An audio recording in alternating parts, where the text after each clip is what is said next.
Hello everybody.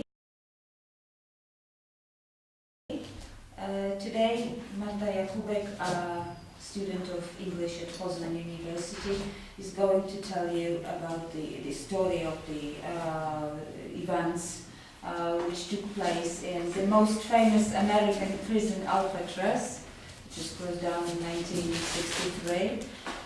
These events gripped the attention of not only the media, but also, or mainly, the American public for quite a long time. Well, I hope you will find it interesting. Alright, I've been properly introduced, so for that. Hello, some of you may already recognise me. The topic of my presentation, I suppose, has been kept under sort of this sworn secrecy, so let me relieve you of this burden of the unknown and tell you that, to reiterate, I'm going to talk to you about Native Americans. A topic that's, I think, really interesting, so I'll strive and I'll work to the best of my abilities not to bore you to death. But please bear with me, because I think the subject is really illuminating and fascinating. So I myself stumbled upon the topic, let's say, of Native Americans during my studies in Poznan, and I met a person who is, really enamored and fascinated with the whole subject. And she thinks, and well, I have to say I agree, that we really need to delve deep into this subject to sort of uncover this deeper structure, the story behind the story, because what the general public knows about Native Americans is very often contrary to what the truth really is, especially if you consider the fact that the history of Native Americans has been written by non-Native Americans and depicted from this perspective of Western civilization. So we have the American nation, which are certainly trying to today cleanse themselves or shed this responsibility to fully acknowledge and simply admit that, well, their identity has been built on a very bloody basis, so to speak, and they still, that's why the topic of Native Americans is really something of a taboo today. They're really reluctant to talk about it and admit, like I say, that what happened in the 16th and 17th century was really genocide on a massive scale, conducted by the white settlers, so to speak.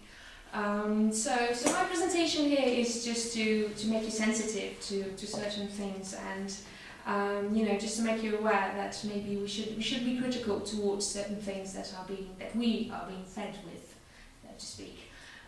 So whenever anyone tells you that Indians on the reservations have a very prosperous and perfect life, or that during the 16th century those Indians absolutely agreed to the treaty making and to give away their land to the white settlers, and they understood perfectly all the consequences, well, let me tell you that it's all bollocks, and I'm going to tell you the story behind this. And like this has been already said, I'm going to talk about this particularly prominent and really important event in the history of Native Americans, and that's in 1969, and the occupation of Alcatraz. Yes, this Alcatraz, the prison, the rock, as people used to call it. But before I do that, I'd like to give you some sort of historical background, so that we'll be fully furnished with historical facts, and thus you'll simply have a fuller perspective once we get to Alcatraz. I'd like to just show you this one picture. You might not know what that is, so let me tell you, this is Columbus Day, and this is a very famous celebration in the States, and it's very, very well known for a parade in New York City. So family celebration, people flock to the streets, lots of jolly, let's say, atmosphere and general exuberance. Well, it's all fine, it's just that what exactly people are, there's really vehement backlash towards that, and people are asking question, well, what are you exactly, celebrating? Well, they're most certainly celebrating their identity, that's for sure, but like I say, it's really hard still for them to sort of acknowledge that this identity has been built on a very bloody ground of the people who are, whether we like it or not, the real owners and the original inhabitants of this continent. Alright, so the history is divided into several historical periods that are called according to the policy of the American government that they tried to apply to how to deal with the Indian problem, because that's the phrase that has often been referred to, because that's how they have always been considered, let's say, the Native Americans as some sort of an obstacle that had to be overcome. The first part is the treaty making and settlement, and we're talking, I don't know, maybe I'm about to write the date. The first part, 1532 to 1828. So this is the initial phase during which as we know, white settlers came to America, and we know that the Spanish were the first, maybe apart from the Vikings. And there was a guy called Francisco de Vitoria, and he put forward this theory that, well, as if it needed any sort of confirmation, those people, Native Americans, they were the original owners. So they thought that, well, they couldn't wage a war because that would be too expensive, and it would certainly create a very negative impression back in Europe. So they thought, well, we should take away the land by means of treaty making. Well, this is one of the depictions of this treaty making. However, let me tell you that it has not been that perfect, because the most important thing was the language and the fact that these two sides spoke different languages. And even though some people with time started to know both English and Native American languages, the white settlers still omitted significant details of those treaties. So very often the situation was that they asked the tribal chief, to sign the treaty, and of course the chief couldn't sign it, obviously. So the very act of touching the pen was instantly recognized by the white settlers as the instant ratification of the treaty, and that was it. The land was understood as to belong now to the white settlers.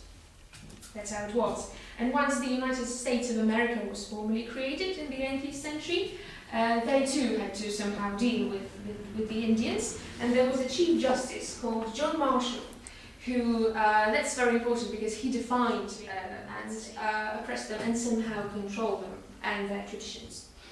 So that's the first part.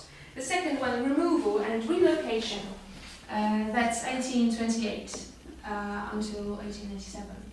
Well, during this phase, we're dealing with very fast-moving expansion of the American empire, as it were.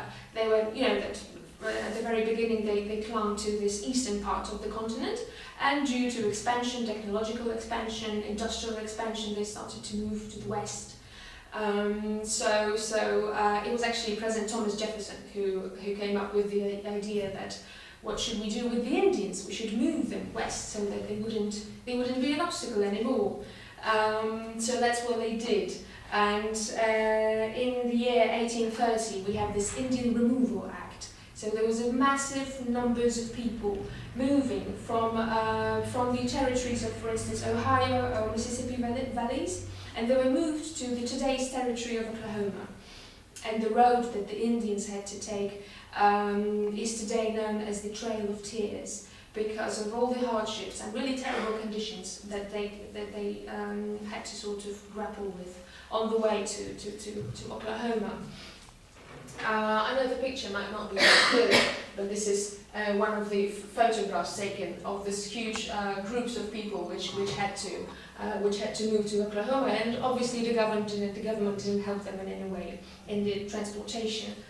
All right, and once the Americans finished their expansion, so they reached the other side of the continent, and they thought that, well, there's nowhere else to move the Indians. What should we do with them now? Well, we should assimilate them fully to the American mainstream society. And hence we arrived at the third phase, which ended in 1928. And we have to understand one thing, that to become a full human, to become full 100% citizens of the American society. It's really hard to believe, but they really had those, they really tried to prove, even scientifically, that the Indians were genetically prone to be more lazy, that they were genetically prone to be reluctant to work, and that they were simply genetically inferior, or somehow below white race. So how did the assimilation happen? Well, they separated the families because they wanted to completely disrupt this tribal way of life, their original traditions, the way of life. So they moved huge distances, those children, to the so-called boarding schools. And at those boarding schools, the children were, for instance, they were deprived of their original Native American clothing.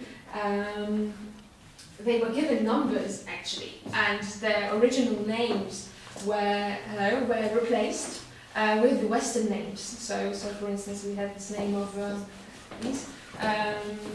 John Smith instead of the original Native American name.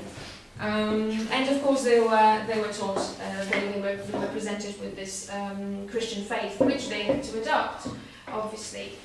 And there was another thing, that the allotment, the name allotment, meant that the Indians were attributed a given plot of land that they were to cultivate, so that they would somehow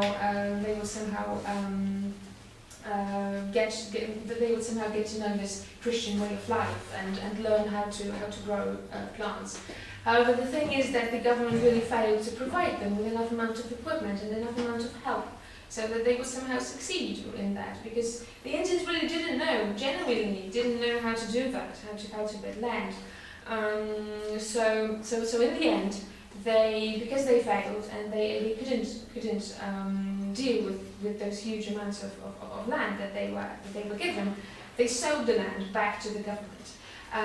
Besides, there were a lot of unfair things taking place. For instance, the Secretary of Interior, he was given full, let's say, freedom to lease the land to whoever he pleased, and then he could take away the land from whoever he pleased. So that's how it happens, and also the government tried to impose,